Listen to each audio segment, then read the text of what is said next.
Tiger NTR Bobby combination లో Jai Lava Kusa cinema September 21న release అవుతుంది. Star cinema అంటే ఓ సినిమా సెట్స్ మీద ఉన్నప్పుడే మరో సినిమాకు ముహూర్తం పెట్టేస్తారు.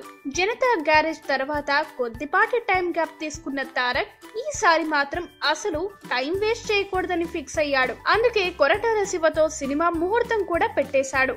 అయితే ఈలోగా ఏమైందో ఏమో కానీ కొరటాల శివ ఎన్టీఆర్ సినిమాను వెనక్కి నెట్టి చరణ్ తో సినిమా చేసేందుకు ముందుకొచ్చాడు. ఇక తారక్ కూడా బాబీ సినిమా తర్వాత త్రివిక్రమ్ తో ఫిక్స్ అయ్యే అవకాశాలున్నాయట. ఎలా చూసినా సరే తారక్ మాత్రం ఈసారి అస్సలు గ్యాప్ తీసుకోడని అంటున్నారు. ఇక తారక్ తో సినిమా చేసేందుకు దర్శకుల లిస్ట్ కూడా పెరిగిపోయింది.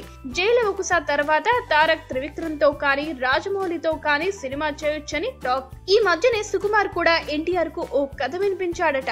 ఇద్దరు కలిసి తీసిన నాలుగు ప్రేమతో ఇద్దరి కెరీర్ లో మంచి సినిమాగా నిలిచింది. అందుకే మరోసారి ఈ కాంబినేషన్ లో సినిమా షురూ అవుతుందని అంటున్నారు. ఈ విషయం సుకుమార్ అభిమానులతో చేసిన చిట్ చాట్ లో చెప్పాడు. తారక్ తో ఇప్పటికే ఓ స్టోరీ డిస్కస్ చేశానని, తప్పకుండా తనతో మరో సినిమా చేస్తానని అన్నాడు సుకుమార్. ఓ పక్క దర్శకుడిగా బిజీగా ఉంటూనే నిర్మాతగా సుకుమార్ క్రేజీ సినిమాలు తీస్తున్నాడు. అశోక్ హీరోగా, హరిప్రసాద్ డైరెక్షన్ లో వస్తున్న సినిమా దర్శకుడు.